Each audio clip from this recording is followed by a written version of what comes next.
Hi, you've reached Feather and Veil. I'm so glad you're here.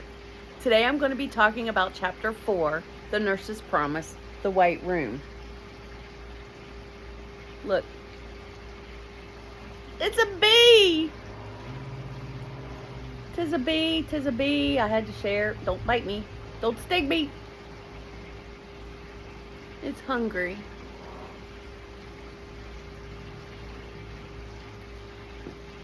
How?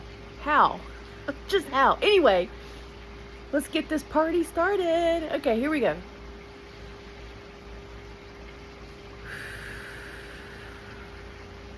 Keeping an eye on that honeybee. After graduating high school, I obtained a vocational certificate as a nursing assistant. Nursing assistant work can be very physically grueling and demanding work, especially when those residents are bedridden and there for end-of-life care. Within 3 months of working night shift, I learned quickly that night shift has its own peculiar truths. The veil felt thinner. Sounds would come out of nowhere and echo down the hallways. Twinkles of light would flicker into existence and disappear just as quickly. I also learned that when death was near or death just occurred, there would be these smells throughout the facility.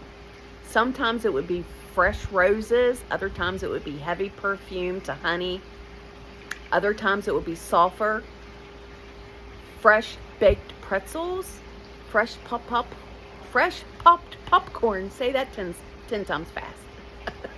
Other times, well, no, not other times, but one other time, I remember there being the scent of a burnout of fresh rubber from a car.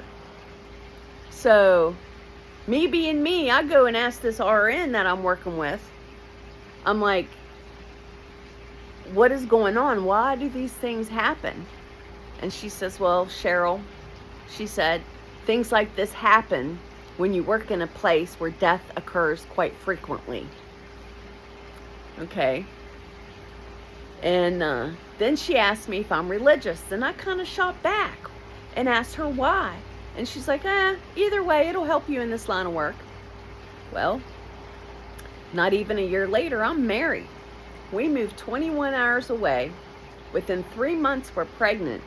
6 months into my pregnancy, we moved back to the Mountain State so we can be closer to family when the baby came. Pregnancy wasn't easy on me. At 32 weeks, I was admitted to the hospital with severe preeclampsia. The headaches were binding. My body was restless. Frequent monitoring around the clock. When I got distracted by a yellow butterfly.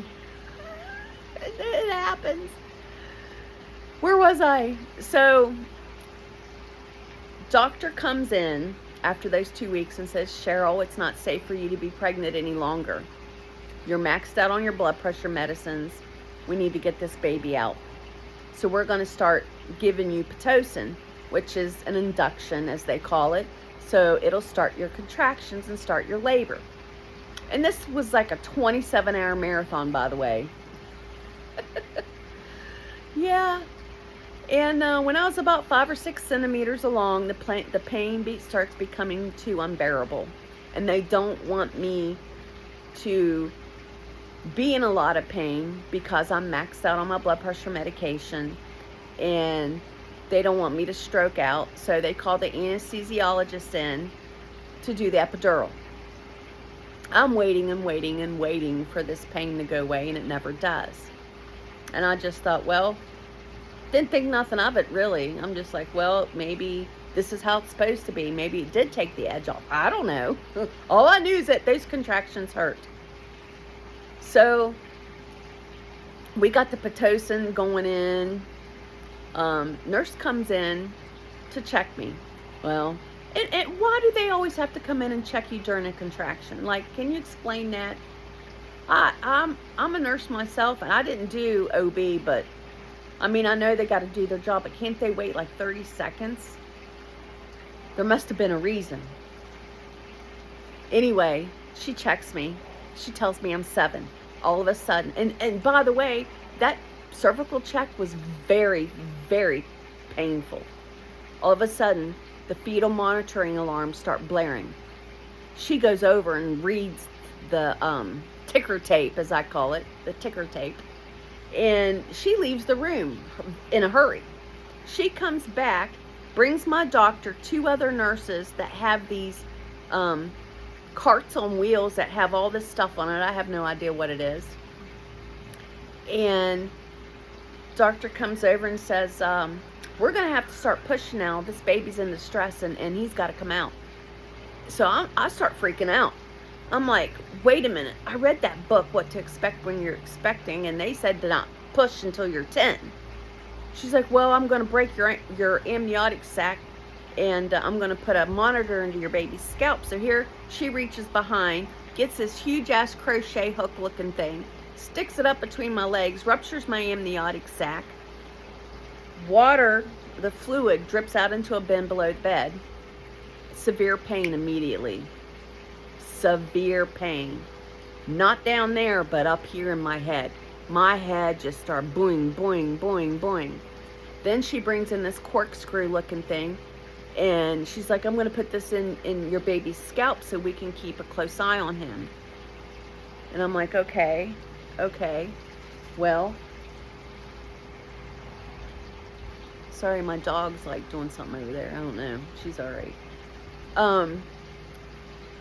I'm like, my head hurts. And all of a sudden, I feel like I've pissed myself or something. My sheets are soaking wet.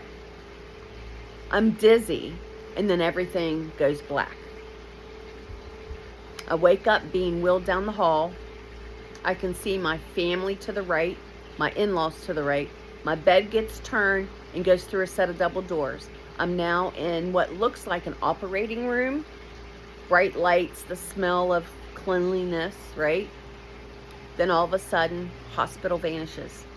I'm now standing in a brightly lit white room. There's no shadows, no windows. I decided to do a 360 because I can't see anything but this bright white light. As I come back to where I started, in front of me, it comes into focus. These gargantuan golden double doors, as far as you can see up and as far as you can see wide. There's these handles like these right here, these tubes, 2 handles that are so big my hand wouldn't fit around them. So I do what anybody would do at a door. I'm knocking at the door, going, hello, hello, is anybody there? Is anybody there? I don't hear anything. So I get frustrated. And I put my head, let my head fall against the door. All of a sudden I see it. I see there. I can see the green grass. I can see the tree in the distance that have the blossoms on the tree. But this time was a little different. I saw something else. I could see people.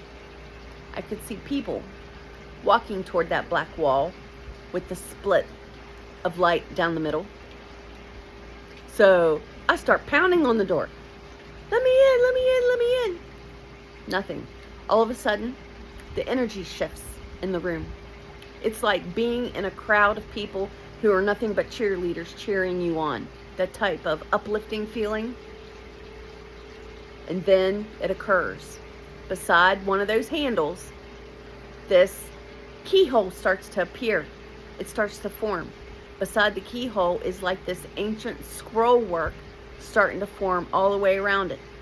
When this scroll work gets completed to the top of the door and to the each side of the door, the keyhole opens and I can smell that otherworldly smell.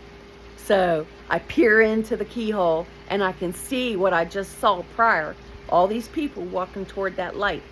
And I'm shouting, hey, come open the door. Can anybody hear me? Hey, hey, hey. I'm pounding on the door. And I feel like I've been there forever doing this. Suddenly the energy changes again. But this time I can feel it to my right. I turn to look and I can see this window starting to form out of these crystalline structures. Just glimmering. And it's like a receptionist window without the glass. It's like the white light dispersed or dissipated and everything was clear. I can see through this whiteness, this white square, into another white area. I go, hello, hello, can anybody hear me? And then I hear this voice that says, you're not supposed to be here. And I'm like, why can't I go through the door? Like a little stubborn kid, why can't I go in? You're not finished yet, the voice replies.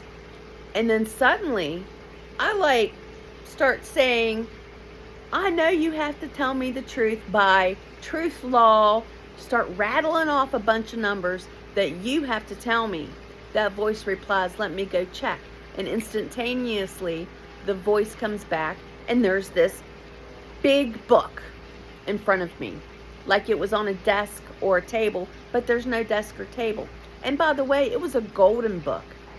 And I'm like, what is that? And the voice replied, that's your book. And I'm like, is there more books of me? And the voice replied, yes. And as soon as that voice gets done replying, I'm transported to somewhere else. I'm now standing in a golden city full of ancient temples. Everything is glistening gold, twinkling like there's sun shining down on it. There's golden staircases leading up to these doors to these temples. There's pathway or sidewalks where you can go from temple to temple. And in the distance, I see a temple that has these glyphs or letters above it that are illuminated, vibrating with life. And I'm pointing at it. I'm like, ooh, what's that? I ask. And the voice replies, that's yours. And I'm like, I want to go there. And I didn't even say it. I thought it. I want to go there. Boom. I'm transported in front of the doorway. And now I'm at the threshold. I then step into this threshold. And what's on the other side just blew my mind. There stands, coming into focus, rows upon rows upon rows of bookcases. Each bookcase had different thicknesses of books. Each book was different. Some books glistened like they had jewels reflecting in the sunlight. Some had vibration. Some looked like it had water in them. Some looked like it had smoke or swirls of smoke trying to come out of the book. Others looked like they were just recently pulled from deep earth and they were caked in mud. I'm just standing there in awe, trying to take in everything that's in front of me. I look down and there's an empty hole for the last book. And I pointed, well, where's that one? The voice replied, that's the book we have now. Excuse me.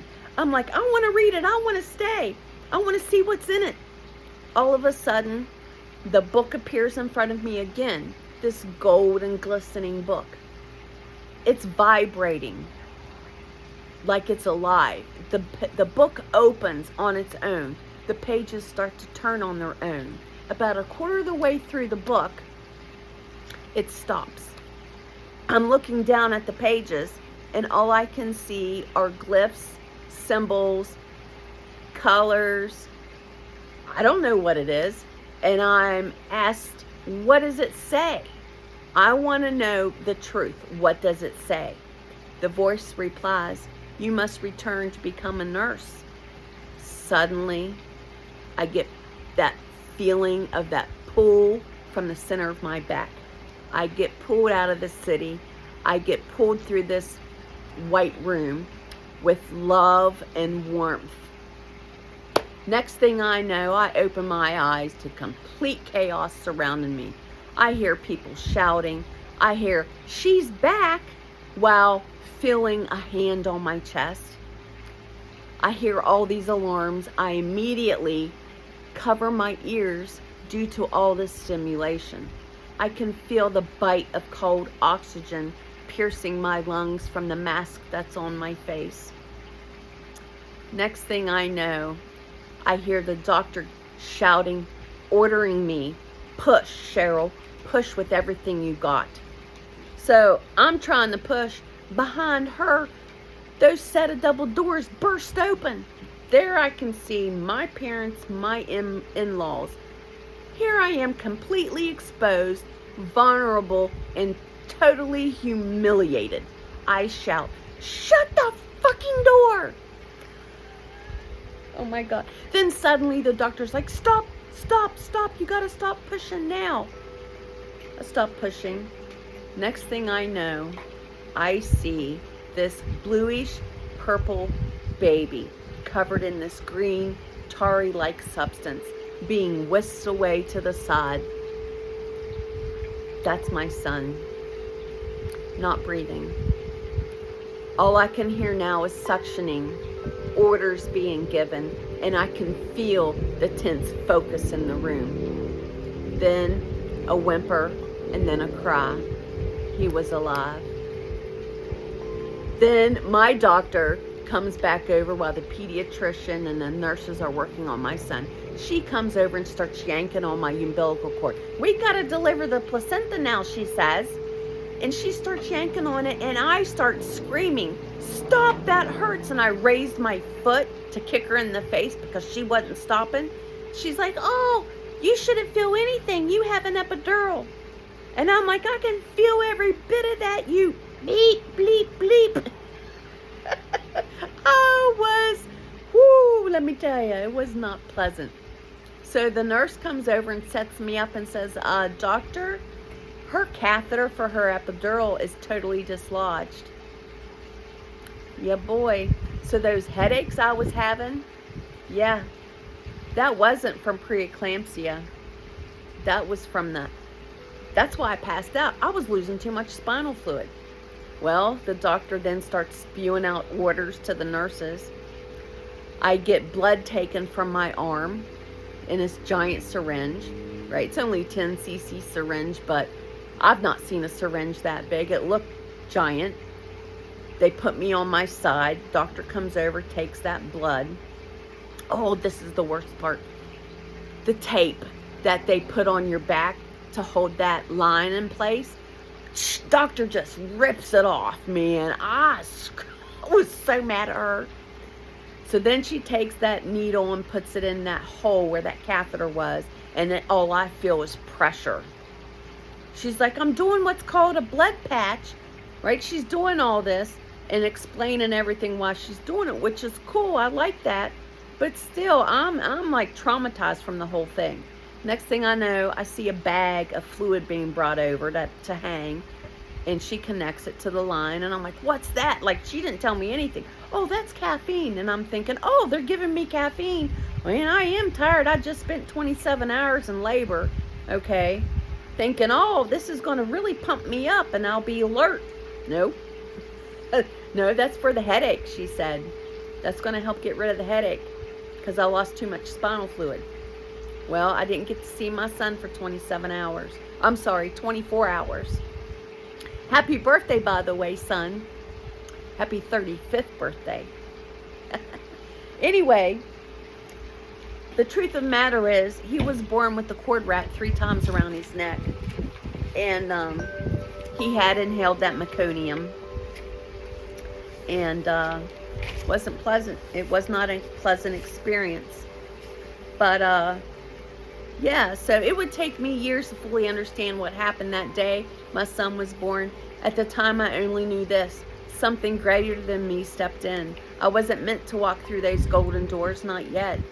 The voice's words, "You must return to become a nurse," were not just an assignment. They were a promise. Nursing was more than a career. It was a vessel for my soul's work, a way for spirit to move through me in service to others. And that scent, that same sweet, unearthly fragrance, not a memory, it was a presence. It wrapped me in the same warmth and love in that white room as it did in that. Jesus, Lord of mercy, that dog scared the shit out of me. Raw and unedited, folks. Raw and unedited. I think the ups man must be here. Anyway, that scent, I realized, was more than a smell. It was a signal. It was a spiritual signature letting me know that you're not alone and that you are being guided.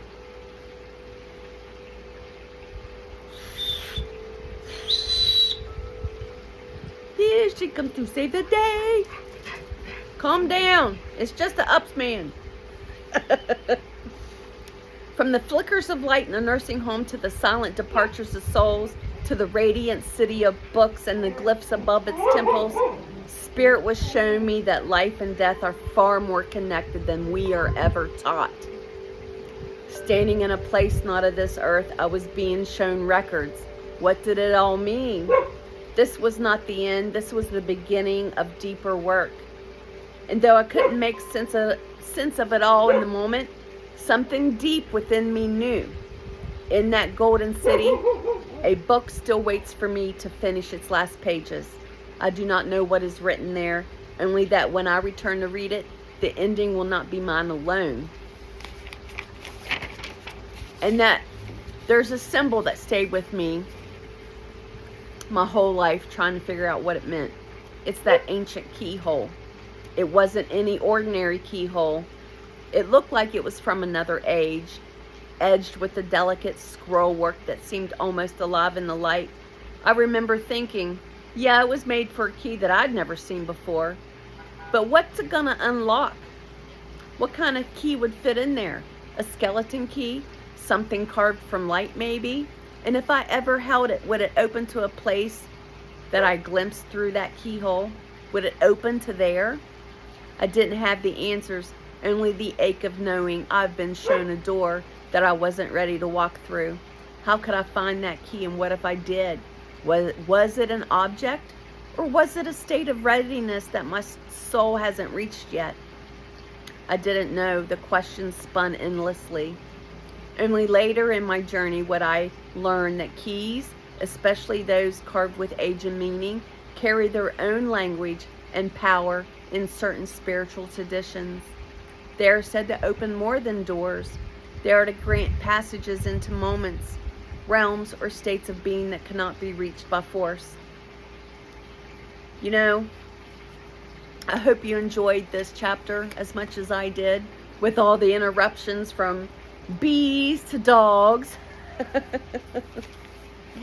Please be gentle with your soul and walk in kindness, and always trust in your light. Until next time, bye!